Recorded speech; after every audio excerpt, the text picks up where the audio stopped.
I think my husband is having an affair in our camper van. My husband convinced me to buy a camper van during lockdown back in 2020, but I think I'm starting to regret the decision. My female intuition is telling me he's using it to get up to no good. We only really use the camper in the summer, but recently my husband, who works from home, seems to be spending more time there, using it as an excuse to go on overnight work trips or saying he uses it as his office, which is kind of plausible, I suppose. I haven't got any hard evidence, but I went in there the other day and there was a stench of female perfume and it definitely wasn't mine. Should I be worried? Are camper van affairs a thing now? So she has an update. That was like her first intuition. So she comes back to us with a long post, which probably to confirm her suspicions. I didn't have anything concrete to say he was definitely playing away, aside from the strong smelling perfume when I walked in there a couple of weeks ago, and the fact that he was always using the camper as his office. Well, my suspicions continued to eat away at me. I decided to do some investigating of my own on Saturday night while he was out with his friends. And unfortunately, my worst fears were confirmed when I found sexy underwear that definitely wasn't mine stuffed in a drawer inside the camper. When my husband had gone home, I was standing in the doorway, lingerie in hand. After some initial denial, he tried to say he bought the underwear for me, which would have been believable if A, it still had the tags on, and B, if it was actually my size. He finally admitted to having an affair. At one point, he got on his knees asking for my forgiveness and saying it was a one-off blah blah blah. The betrayal cut steep, and I'm still trying to process everything. But after pouring my heart out to friends over the past couple of days, one in particular found herself in a similar situation and is actually going through a divorce at the moment. I've decided unconventional betrayal needs to be met with an unconventional reaction, and rather than wallow in pity, I'm taking matters into my own hands. Last night, after a few glasses of wine with my soon-to-be divorced friend by my side, I signed up to a couple of marriage dating sites. Yes, I know, you shouldn't fight fire with fire, but this is about revenge. Taking control and refusing to be the victim. I want him to feel exactly how I felt. If he thought he could get away with doing whatever he was doing in our camper van, right under my nose without any consequences, he's got another thing coming. Would I be in the wrong if I refused to clear my mom's debt, leaving her and my siblings homeless? My mother got herself into an MLM scheme last year despite my brother and I warning her against it. She quit her job because the MLM scheme people told her that this was her chance to become an entrepreneur and independent. My dad is supporting her financially now and my 4 younger siblings. She pretty much gave up on the oils after selling them to everyone she knows. She still has a lot more left to sell, but now she wants to do something else because she doesn't feel like she's her own boss under this MLM company. She's overestimated how many people want to buy her product, and now she's thousands in debt. She won't get a job, and my dad can't afford to pay it off without selling the house and his car. My brother has 3 kids in private school. He doesn't have much money to spare. I'm on maternity leave, and the amount that she needs will wipe out my savings, and I'd have to use my husband's money as well to cover the debt, which I don't think is fair. Especially since she doesn't want to get a job after this debt is cleared because she's an entrepreneur at heart, and working for someone's company is soul-crushing. She wants to open a food truck even though they aren't popular in the town that she lives in and always go out of business. My mom isn't a bad cook, but she's competing with professional chefs, and I'm sure she'll give up as soon as it gets hard. My dad says he plans to sell the house and his car and move his tenants out of the apartment he owns. My mom called me crying because she loves her neighborhood and she's lived there for 35 years. She says that I'm selfish and evil for not paying her debt because she'll pay me back when she expands her food truck business. She doesn't understand why I don't just use my husband's money since he won't notice it's gone. My mom has threatened to not allow me to see my younger siblings who I'm close with and to have me exiled from our entire family. Would I be in the wrong for refusing to clear the debt even though I could because my mom's threatening me? Am I in the wrong for telling everyone in the home that I'll plate food from now on and clear labeling for leftovers? I have 3 people in the home right now. My daughter that is going to college and my son and his wife that are staying to save money. The issue is with my son and wife. They eat so much, and frankly, it's a concerning amount. What I usually do before they moved in was make a meal, everyone eats, and then pack up the leftovers in the fridge. The food is gone by the time that I even try to get seconds. Sometimes I make food and my daughter ain't home and it's all gone. I make big meals I can easily feed 4 to 6 people with leftovers sometimes. For example, I made a pound of spaghetti with meat sauce. I didn't even get any. I didn't grab any and was going to eat after I finished some chores. My daughter wasn't home and those 2 ate the whole pound of spaghetti. I had a 2-layer cake, almost all was there and went to work. The cake was almost gone when I got home. That was less than 8 hours. My daughter is very frustrated since there is never any cooked food in the home. I have made double batches and that gives leftovers, but they don't last. The next day the leftovers are gone. It's hurting my wallet and I'm over it. I don't want to charge for groceries since that won't solve the issue with leftovers or if they eat everything before anyone has a chance to eat.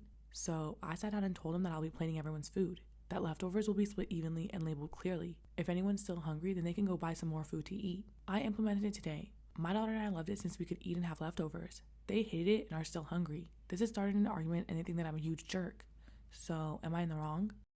Am I in the wrong for telling my husband that his affair child is not welcome in our home, and if he wants custody, he'll have to move out? My husband and I have been married for 9 years. In 2021, we found out that my husband is being sued for child support. It turns out my husband had an affair shortly after we married. It nearly ended our marriage, but we went to counseling together and I agreed to stay in the marriage with the following provisions. My husband was to get a second job so that this child support payments did not affect our household budget, and that at no point in time would I ever consider having a relationship with this child. If he wanted to pursue one with them, fine, but I have absolutely no interest in this kid. So my husband has been getting to know his kid over the past couple years, and recently my husband came to me and informed me that there was some sort of baby mama drama. Apparently, she has to self-surrender in May and is going to be incarcerated for 8 months. My husband told me that he needed to take custody while his affair partner is locked up. Otherwise, the kid would have to go to their grandparents, who basically lives on the opposite coast from us. Their kid doesn't want to have to change schools or be so far away from their friends, dad and mom. She'll be doing her time fairly local to us. So after my husband told me that, I got up and left the house. I went to the grocery store on the corner and grabbed a copy of our area's apartment guide, went back home and handed it to him. He asked if I were serious. I told him that I felt the same way as I did 3 years ago. He said he didn't think it was fair considering the accentuating circumstances. I told him that I don't care about the circumstances. His kid is not welcome in my home. If he wanted to take custody, I'll grant him an amicable divorce. I'm not changing my mind. I'm not taking care of some chick's kid. He currently only has supervised visitation with the kid. They see each other once or twice a month for a couple hours with a social worker present. So, am I in the wrong? When I was 19 years old, I took a travel bus from Seattle, Washington to the Tri-Cities because I had no car and no money and I wanted to visit my friend. And if you've never been on a travel bus, congratulations, you've done something right. It's a lot like a porta potty on wheels. The vibes and smells are very much the same. The people you meet are all very colorful, Exhibit A. And I got my round trip ticket and I was coming back from the Tri-Cities to Seattle. And I don't like to be noticed or seen. I don't like attention when I'm in public. And so I had a black hoodie on. I had it pulled up over my head. I had a hat on. I had all my hair tucked back into the hood because I have found that if I don't wear makeup and hide my long hair, it helps to deter some of the local wildlife. But that did not work this time. There was a man sitting behind me on the bus and he wanted to talk to me and I wasn't really interested in engaging with him, but I didn't want him to blow up or anything because we had another 5 hours on this bus ride. So I was doing the thing where you give very polite, very short responses. And he kept going back and forth from the bathroom. He went to the bathroom like 100 times while we were on the bus. I have no idea what he could have been doing back there. But every time he came back, he was a little bit louder, he was a little bit bolder with me, and it reached a point where he came back from the bathroom and he just started screaming at me. He was cursing. It was awful, and I was trying to figure out just how to respond because I thought, okay, clearly he's intoxicated. He's intoxicated past the point of being reasoned with, and I'm trying to figure out how to de-escalate the situation.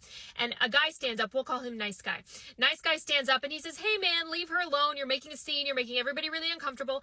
And Bathroom Boy goes, "Oh, I want to make everybody uncomfortable. I want to make everybody on the bus uncomfortable, and I want them to know it's her fault because I hate her and I want her to feel ashamed. I want her to feel shame." And I was like, "Sir, there is no need for that. I have very religious parents. I feel shame like I breathe. I do it all the time, and the day I stop doing it, it'll probably be the day I die, okay? So no need to do this." And the guy kept yelling at me and screaming and cursing, and everybody on the bus was watching, and I was like, my only crime was existing on a bus quietly, minding my own business. And the Nice Guy went, "Come on, man, you're like really making it." He tried to get him to calm down, and he steps forward and he's like, "Knock it off, dude." And then Bathroom Boy punches Nice Guy square in the face, and everybody in the bus was like, gasp, except for the bus driver who was pretending to be both deaf and blind, and not qualities you want in a bus driver. He was just driving along like doop-de-doo, another day of driving around the pores. But we're all trying to manage the situation in the back of the bus as a tiny little community. And when Nice Guy 1 gets punched in the face, Nice Guy 2 stands up. I don't know if he was nice or if he was just like excited to fight. And then Bathroom Boy goes, whoa, I'm not looking for a fight." And we were all like, well, you can see how we would be confused because all of your actions, every single one up until this point, has indicated that you want to fight. And he was like, no, I'm not looking for any trouble. I'm going to sit down. And then Nice Guy 1 turns to me and he said, "You want to move up to the front of the bus behind the bus driver so it's harder for him to ignore if you're getting harassed." And I was like, that would be a great idea. Nice Guy 1 and I move up to the front of the bus. There's a mom there with her little girl. They were moving to Seattle. They'd never been to Seattle before. Nice Guy 1 and I are telling them how amazing Seattle is. We're telling them all our favorite favorite things to do there, all our favorite places to eat. We're like, you're going to love it here. The people are so amazing. We love it here. And then we started pulling to the bus station. So I start digging around for my pepper spray in my bag because bathroom boy's going to get off the bus behind me. And it's almost midnight. And I have to take another bus to Mount Vernon, Washington, which is a very niche detail. But if you know Mount Vernon, Washington, it's also not a great place to hang out after midnight. So we're wrapping up the drive. I'm pulling out my pepper spray. The little girl who hasn't said a word this entire time turns to her mom and said, "Mommy, I don't want to move to Seattle anymore. It's really dangerous. That guy got punched in the face." And I said, "Oh, honey, that was a bad representation of the city. It's not nearly as dangerous as everybody makes it out to be." And she looked right at me and she said, "If that's true, then why did you just pull a weapon out of your purse?" And I was like, "Touche, little girl."